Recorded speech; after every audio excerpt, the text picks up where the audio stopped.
I'm not gonna lie, it can be pretty daunting when you pick up a new camera for the first time and are scrolling through all the menu settings trying to find out what the hell everything does. There's just so many different options to choose from, and to be completely honest, most of them don't even apply like 95% of the time that you're gonna be shooting. But even if you can get away with never touching some of these settings, there's a few that every videographer should at least have a good understanding of.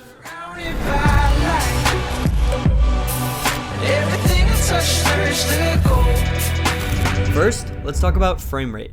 Most people are familiar with settings like resolution on a camera, and generally you just choose the highest number and call it good. Except now, I guess with 8K and DSLRs like the Canon R5, which I'm shooting on, even that can be a little overkill. But frame rate is something that I see a lot of videographers struggle to understand when they're first getting started. The frame rate that you're shooting on is defined by how many individual frames will be shown during 1 second of record time. Video is just a bunch of photos shown in rapid succession.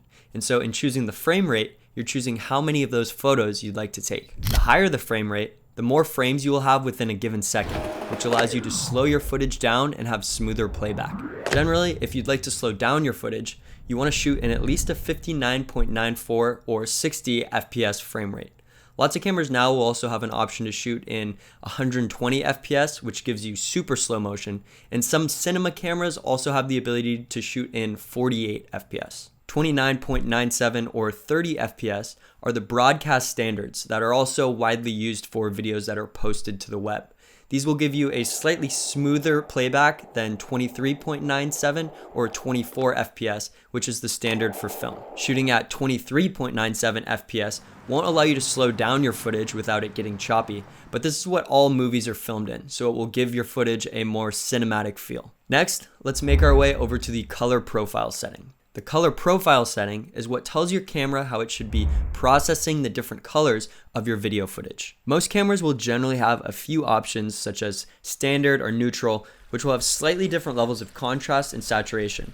And they will also have one or more of something called log settings. Log picture profiles are designed to give you the most dynamic and tonal range for color grading in post. The footage will appear like it has very minimal contrast and saturation. For this reason, you only want to shoot in log if you're planning on color grading your footage. Otherwise, you should stick to one of the other picture profiles to save yourself time. Unless your camera allows you to shoot in RAW, shooting in log is the best option if you want to have the most flexibility for color grading. The last setting that I'm going to cover today is white balance.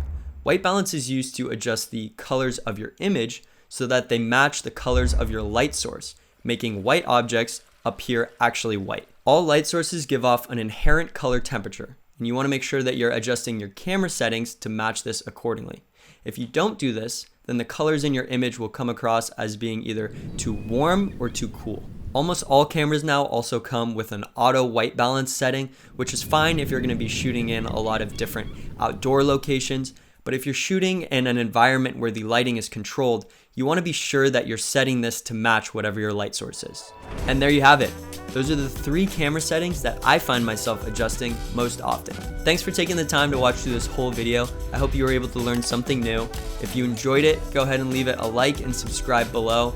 If you have any other tips or tutorials that you'd like to see, go ahead and leave them in the comments below and I'll try to get to those soon. Go grab your camera and mess around with some of the new settings that you learned, and I will see you again next week.